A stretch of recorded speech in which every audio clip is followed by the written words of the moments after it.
In a dream, in a vision of the night, when deep sleep falls upon men while slumbering in their beds, then he opens the ears of men and seals their instruction. Your subconscious mind is most comfortable when you are unconscious. You are unconscious when you are in your sleep state. And in your sleep state, your subconscious mind is busy at work. And it's so important, I call it the last 5 minutes of your day. So you get into bed, every day you get into bed, you get ready to go to sleep. And you are now you're in that state between being awake and being asleep, where you're getting drowsy, and you are going to marinate for the next 8 hours in your unconscious, subconscious mind. You're preparing your marinade. And the question is, how do you want to prepare yourself for having your instructions sealed? Your ears are opened and your instructions are sealed. So most people use the last 5 minutes of their day as they're about to enter into sleep to review all of the things that they don't like, and all of the things that didn't work, and all of the people that hurt their feelings, and all of the stuff that is going on in their life that they wish weren't happening. This is their worry time. This is the time when you fill your mind with all of this stuff, and then you go off into sleep, and he opens your ears and seals your instructions while you are slumbering. That's right out of the book of Job. So what you want to do is reverse this practice, because your subconscious mind is listening to how you are asking the universe to provide for you what it is that you would like to attract or manifest into your life. And if you fill your subconscious mind with all of the things that you don't want, that you don't like, that make you unhappy, that make you depressed, that make you worry, then your subconscious mind, which is impersonal, and remember, it can't make a distinction between what it is that you are feeling as a result of what you place into your mind or what is actually happening in your life. It doesn't distinguish one from the other. It's totally impersonal. It's just open to suggestion. And here you are suggesting to your subconscious mind, which will, when you awaken, you will align with the universal subconscious mind, the one mind. You know, there's millions of people out there in the world. There's millions of you watching this program. And you can see the difference between each and every one of you on the basis of your appearances. But there's only one mind. That's what the great spiritual texts all teach us. So now, if you program your subconscious mind to tell yourself, to go over all the things you don't want, all the things you don't like, all the things that shouldn't have happened, all the ways that you were mistreated, all about how terrible the economy is. And you know, we live in a fear-based world. You want to shift away from that kind of consciousness and use the last 5 minutes of your day to program your subconscious mind with what you have placed into your imagination with your I ams. I am well. I say it to myself every night, especially when I get into that state, you know, that weird state where you're sort of half awake and you're half asleep, and you know you're heading towards that sort of subconscious place. And I just remember what it says in the book of Job. I don't want my instructions sealed by going over, I am sick, I am poor, I am unhappy. I just say, I am content, I am lucky. When I wake up in the morning, I don't say, oh, good God, morning. It's the reverse. I say, good morning, God. You know, it's like being grateful rather than being in that place where the things that you don't want are what you have programmed your life to be. I always think of this as, you know, like you have a currency. And if I were to give you currency to go out and purchase what you want, and every place you went, you took this currency that you have to purchase what you want, and you purchase what you don't want, and then when you get home and you wonder why your house and your life is filled with everything that you don't want, it's because you're insane. That's just insanity. It is. I mean, why would you take the currency that you have to buy what you do, that's there for what you do want, and spend it on what you don't want? Well, the currency that you have for attracting into your life what you would like to have are your thoughts and your imagination and your I ams, your God consciousness. Why would you use it to say, I am unable, I am unlucky, I cannot, I will not? You're throttling, that's what it says in the I am discourses, you're throttling that great I am presence that is located within you. And so the last 5 minutes of your day, as you're about to marinate for 8 hours in your subconscious mind with your unconscious state, you want to go into that state, even if your senses tell you, oh, you're just fooling yourself and so on. You don't want to use your senses and the internet and other people's opinions, what you see, what you hear. You want to let go of all of that and recognize that anything that you want to attract or create for yourself in your life begins with what you have placed in your imagination and have assumed the feeling of that wish fulfilled, and now you're going to practice it because you want. Getting stuff out of your subconscious mind is a big job. It really is. Most people are just not willing to do what it takes. I still can't get the Morse code out of my subconscious mind. I need to have a major deprogramming thing. There's that exit sign. Dit-da-da-da-da, dit-da. It's always there. But that's just harmless. What isn't harmless is, placing into your subconscious mind all the things that you're reviewing about what you don't like, about what didn't happen, about who mistreated you, about how sad you are, about how this can't happen. You are a creator. Neville put it this way. He said, the feeling which comes in response to the question, how would I feel were my wish realized, is the feeling which should monopolize and mobilize your attention as you relax into sleep. How would I feel were what it is that I would like to attract and create? And I don't care what it is, whether it's about the condition of your body, the disease state that you're in, the fact that you've been overweight for 3 centuries or 3 decades or whatever it is, the fact that you've been addicted, you ignore it. Even if you're drinking the coffee and doing the drugs and drinking alcohol or eating the sugar and so on, ignore what your senses tell you. Ignore what you see on the scale. Ignore all of that and say, I am sober, I am healthy, I am well-being, I am content, I am happy, I am perfect health. Because ultimately, that's how you will attract it. You have to be able to see the wish fulfilled already in advance and call those things which do not yet exist as though they do.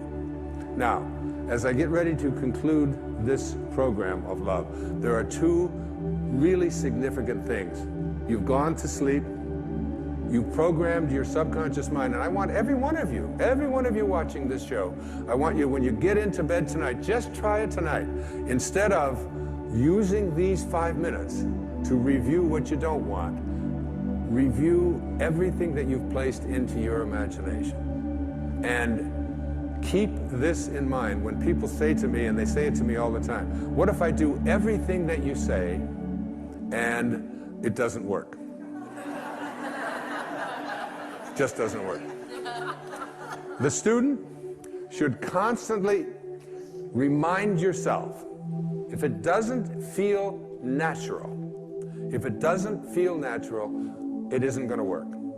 Okay? Now, I was being interviewed on a national television show by a guy who was about 5'7" and weighed maybe 140 pounds. And he did this long, intensive interview with me. And he said, you mean to tell me that if I do everything that you say, that I can become a linebacker for the New York Giants professional football team? because he lived in New York. And I said, does it feel natural for you to be a linebacker for the New York Giants? Does that feel natural to you? And he said, no, it doesn't. And if it just doesn't feel natural to you, then all of the rest of this is just a waste of your energy. Now, the question isn't whether you're going to become a linebacker on a professional football team, but does it feel natural for you to say, I deserve prosperity? Does it feel natural for you to say, I deserve to be in a state of well-being? I deserve for my body to weigh exactly what I want it to weigh, what it is supposed to weigh? Does it feel natural for you to say, I am beautiful, I am strong, I am capable, I am loved? If it doesn't feel natural, you've got a real problem going with your subconscious mind. You've got a Morse code in there. Did I am fat. Did I am poor. I am unable. You have to start reprogramming your subconscious mind to say, I came from a place of well-being. I came from a place of perfect health. I came from a place of love. And I am well-being. I am wealth. Now, on the other hand, there are some people, like there's a basketball player out there in the NBA. His name is Muggsy Bogues. Muggsy Bogues is about 2'3". Now, he's about 5'7" or 5'8". And he can dunk a basketball. He's 5'7", and he can dunk a basketball. I'm 6'2". I can hardly see the rim. But somehow, for this man who is 5'7", it felt natural for him to be able to elevate his body and grab onto a rim that's 10 feet off of the ground. And it feels natural for him, and he's able to do it. And there are so many examples of people who have accomplished things that they have never had a belief system that it was impossible for them. So for every single one of us, the intention needs to be, it feels natural to me. Even if I don't know how to do it, even if I have no experience with it, even if it's something that everybody else has told me I can't do, you need to be able to say to yourself, yes, I feel natural being happy, being loved, being prosperous, being all the things that I placed into my imagination. The second thing that I'd like to say in conclusion is that I was trying to manifest something into my life. And I did everything, but it still wasn't working. And then I reread the I Am discourses. And one of the things that it says in the I Am discourses that is very, very powerful is that as long as you are having any thoughts of condemnation, criticism, or judgment towards any of God's children, you are throttling the great I Am presence within you that is God.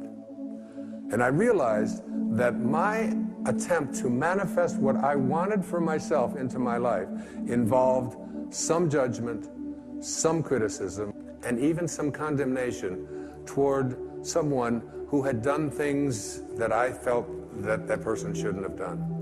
And when I let go of the judgment, and I let go of the condemnation, and I let go of the criticism, almost instantly what it was that I was looking to manifest showed up in my life. You can't have any thoughts towards any of God's children that involve criticism, judgment, or condemnation. We are all just doing what we know how to do, and we can't ask any more of anyone.